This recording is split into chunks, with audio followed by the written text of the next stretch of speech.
Hey everybody, how's it going? Steve here, and welcome to another episode of Watchlist. I know it's been a long time, but we've been so incredibly busy, but we finally have a huge indie title that we all want to talk about. If you haven't checked out our Goose Game review that went live today, go ahead and check that out, but we're going to share our thoughts on the game here as well. If you haven't seen an episode of Watchlist before, it's a show where we talk about indie games that we're hyped about for one reason or another, and discuss whether or not they were worth the wait.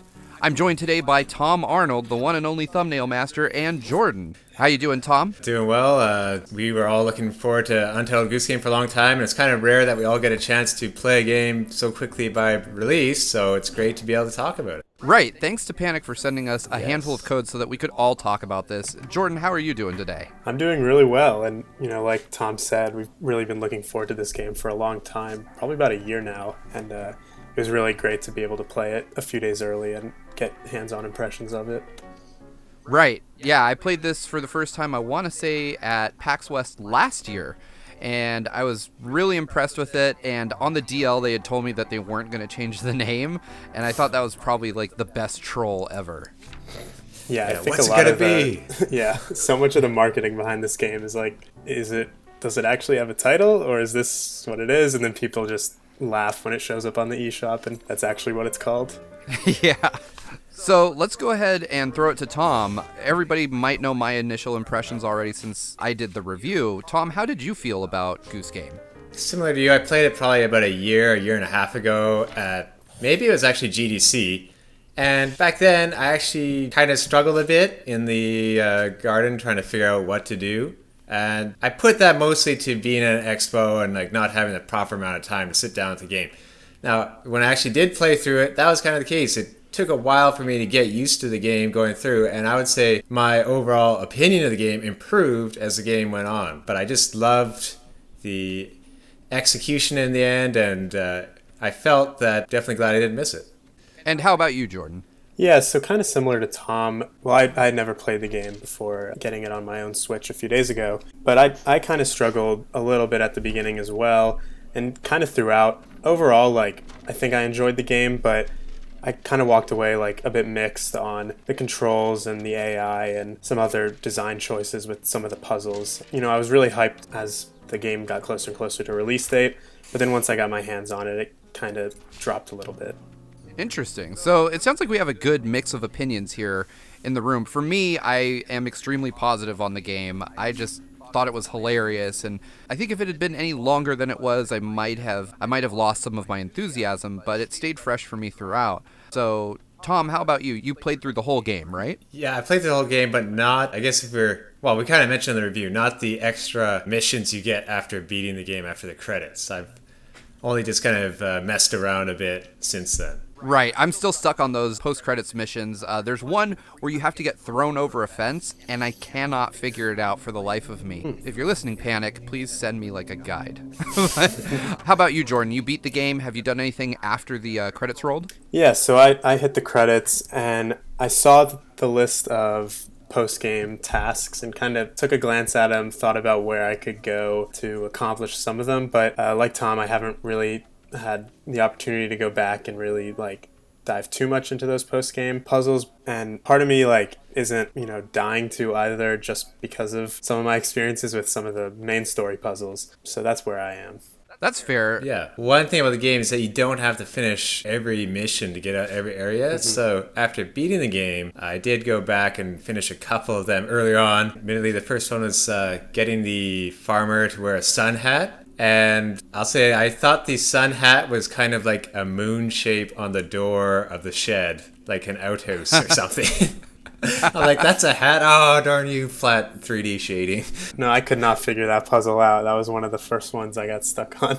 And that's also when I discovered that you didn't have to do every puzzle, thankfully. Yeah. So I kind of stumbled into the solution to that puzzle. And it was because if you follow John, our own John Cartwright on Twitter, he posted an out-of-context quote from me saying, whenever I could hurt people, I did. And I was talking about Goose Game in that quote, and we were talking specifically about how I got the farmer to wear the hat. And it wasn't because I was angling for him to wear it. I just wanted to make him hammer his thumb a lot. So when there's a puzzle in the game where, as Tom mentioned, when he opens up the next area, he's hammering in a no geese sign in his garden, and if you honk at him, he'll hammer his thumb and he'll fall flat on the ground. I saw a perfect opportunity to take something from him, so I just grabbed his hat and ran away. And he gave up the search for the hat, found the sun hat on the door, and put that on. But I was not intending to solve a puzzle when I did it. So it's interesting that there's, different ways to solve different puzzles. I saw a friend of mine just grab the hat and throw it in front of him, and then I think he bends down to get it, and my friend stole the hat off his head when he went to pick up the sun hat, and he just decided, oh well, and put the sun hat on. So I like the fact that you can take multiple approaches to specific objectives, but I want to circle back, Jordan. You were talking about kind of how, as the game wore on, you lost your enthusiasm over it. And I'm kind of curious, what happened that kind of dampened your enthusiasm? What was it about Goose Game that you specifically did not like? Yeah, so thanks for asking. For me, there was something about the artificial intelligence, like the AI of the computer characters, of all the people that run around the town, that kind of got in the way of me doing a lot of the puzzles. Like in every area, there's usually one puzzle where you have to gather like 5 or 6 things and bring them to a specific area. And I was in one section of the game where it took me about 10-15 minutes really to like go over a fence, get one item, come back, drop it off, rinse and repeat.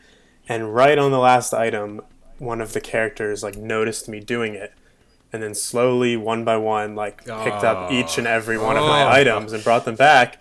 And I was like, oh my gosh, like I just spent like, 15 minutes doing this one thing. And for like a short game, that's like a, considerable like chunk of time for just like one puzzle. And then I just had to do the whole thing over again.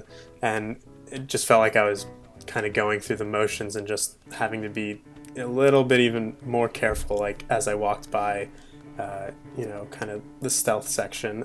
And then there was also one part when you have to enter the pub section, which is like the 3rd or 4th section in the game, where the way I figured you would get into the pub was by waiting inside a box, because there's a delivery man who kind of makes like a 30-second cycle of delivering boxes into the kitchen or into the back of the restaurant and then back out to the car, once again, like rinse and repeat. And I just remember like getting in the box, sitting there for 30 seconds, and then like I failed at some puzzle, like I dropped a cup and it broke, so then I had to reset the whole area and then just wait another like 30 seconds in this box. And I don't know, I just was sitting there like, why am I waiting here for 30 seconds, like when I could be playing the game? I don't know, it just like rubbed me the wrong way in that section. Yeah, for sure, I could see that. For me, I ended up untying the doorman's shoelaces, and when he has them untied, he can't actually chase you because he kind of just falls flat on his face. And Tom did a great job actually showcasing both of the scenarios we just discussed in the review. He clipped those together pretty expertly. Yeah, that's, I think in the review, just for you guys listening, a lot of that is Jordan's footage, and then only a couple times, like the guy falling down, did I record a bit of extra footage. So thanks, Jordan. Yeah, thank you. So the review really is a team effort. Everyone on this episode of Watchlist contributed to the review in some way. It's my words, Jordan's videos, and Tom's editing. So you're really listening to the entire review panel, as it were. So Tom, how about you? Did you have any weak points that you found in Goose Game? Was there anything that you particularly did not enjoy about the game? So it's definitely that learning process where at first it's like, woo, I'm a goose, I can be an asshole and bug everybody, this is amazing. And then towards the part where it got to, I think you can kind of brute force your way through the shopkeeping area a little bit. But then when it got to the neighbors, that was a low point of the game to me, where I felt it was tedious, kind of dragging stuff, kind of looping around. But for me, I just remembered going back a long ways to the first, I think it's Rogue Squadron game on a GameCube, and I would always be having trouble on these missions. And like one, I think there was, it's like you have to kill 4 different guys on a hot air balloon, and I like took all 4 of them out, and I was having trouble on the mission. And then one of my friends goes, why don't you just shoot the fuel tank on the hot air balloon? And it's like, oh. So I knew, and I got the impression on Untitled Goose Game that there was always going to be maybe a better solution to my typical brute force ways. And it doesn't punish you a lot for failing. It lets you experiment a lot. Like, the only punishment sometimes is time, or in particular the pub getting shoot out. But other than that, for me, it felt very rewarding trying to find clever solutions to different puzzles and seeing along the way that maybe I try the brute force way the first time, but there's an easier way after that I figure out. Yeah, I have to agree with both of you that the neighbors portion is probably the game's low point. Tedium does start to set in a little bit during that section. For me, it was pretty short, but I ended up taking the strategy of just taking everything that I knew I was going to have to collect for that section's collectathon mission, if you will, Yep. and hiding it just outside the fence where neither neighbor could get to it. That's what I did too. And yeah, so I stockpiled a bunch of stuff, including, like, you know, his hat and other things just to make him mad. And then I realized halfway through I had to bring his newspaper back so that I could walk things past him while he was distracted. Because he just basically sat there and cried about the fact that he didn't have a teacup and didn't have a newspaper, so he was watching me constantly. But it was, I don't want to say it ruined the pace because I really loved the game, but it did slow things down noticeably. Where I could stay on my toes and keep thinking in High Street and in the garden, I felt the neighbors portion was a little bit more difficult to figure out, where the pub kind of ratchets up the stealth element a bit. I spent a lot of time hiding under the patio in the pub to get away from people and wait for them to walk on so I could go cause some other mischief. My favorite part of the entire game probably is in the pub, though, where I was able to take the old man's harmonica and then honk into it to just play some, like, offbeat harmonica crap, and I loved that. I thought it was hilarious. What was your high point in the game, Tom? Oh, my high point, I think I would agree that for me it was the pub. That's where it kind of all came together for me. Once I kind of got past the box, getting inside, and just at that point I felt like I had more mastery over the puzzles, like to get the bucket on the guy's head, stuff like that. And at that point, like, it's funny, it's like that's at the very end of the game, but it's rare, but sometimes a game is like that, where I've never played as a goose in a game before. And so, but congratulations for the game to get me to that point and not just put down the controller and give up. So. Right. How about you, Jordan? What was your favorite part of Goose Game? So I kind of have two favorite parts. So I think the first section with the gardener was overall just, like, very good. Like, no misses for me. You know, I couldn't figure out the sun hat puzzle, but, like, since you don't have to do every puzzle, I could get 6 of the 7 or 7 of the 8. I don't quite remember. And they were all, like, not too easy, not too hard, very, like, intuitive and fun to, you know, jump into this world, like you said, Tom, and, like, be a goose for the first time. Yeah. And then also, and this was, like we said, like, kind of after the low point, because for me, once I hit the neighbors, my attitude kind of carried over into the pub. But things really kind of came full circle in a way, if we're going to jump into slight spoiler territories with just the end of the game. I won't say exactly what happens, but if you've played it, when you get to the end, the whole end section, and things kind of come full circle, and I really, you know, that's where my eyes kind of opened. I was like, oh wow, they, like, put some really good thought into, like, kind of the story of this game, when, like, I didn't think that there was really going to be a story going in. Yeah, there is kind of a mild narrative thread through it, which is funny. Like, it turns, I don't want to spoil it either, but it does kind of put context around all the things you do in that game. So it sounds like we've discussed our low points and our high points and our general opinions of the game. Does anyone else have anything they want to add before we start to wrap up here? I'll just say, I don't want to, like, be the person on this podcast that's totally, like, negative about the game. I know I gave my positive opinions, but, you know, I really went into this game, like, really wanting to, like, love it. And while it didn't live up to all of its expectations that I maybe unproportionally, like, set upon it, I really think that, like, the team, I think the developer's name is House out of Australia. Right. So This is already the second Australian game, I think, indie game that I've played after Golf Story. And really, this game also specifically, like, I think is very good at being like art, however you want to define art. I thought it was like the art style, the music, the sound design, kind of like I said, like the full circle narrative that you might not pick up while you're like in the middle of the game, but something that you pick up on at the beginning and then the end.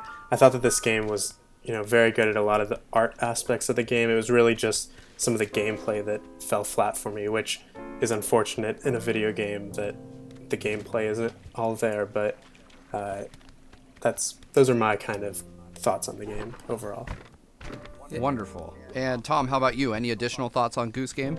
Yeah, I'll say, like, Jordan is like, he's not necessarily the only one negative of the game. Like, in the middle of the game, some parts I felt were tedious, especially with some of those fetch missions, and there's nothing more disappointing than to have all your items kind of be brought back slowly and painfully by one of the townsfolk. It's not a fast-paced game. You have to be willing to put in the time, but it's only, I don't know, max 3 hours. It's like Portal length, so keep that in mind while playing. Like, it takes some getting used to. One thing maybe we didn't notice, as Jordan has mentioned with sound, there's excellent music work in this game where it's kind of dynamic depending on whether you're going stealthily by people or harassing them greatly, and it's all kind of piano and stuff. I thought they did a great job on that, which is kind of why in the review we don't have music going through it, because I kind of wanted it to show in different clips what it sounds like. Right, they did do some great piano work on this game. It sounds really fantastic. I love that it only kind of kicks in, or at least goes up tempo when you're getting into conflict with one of the townspeople.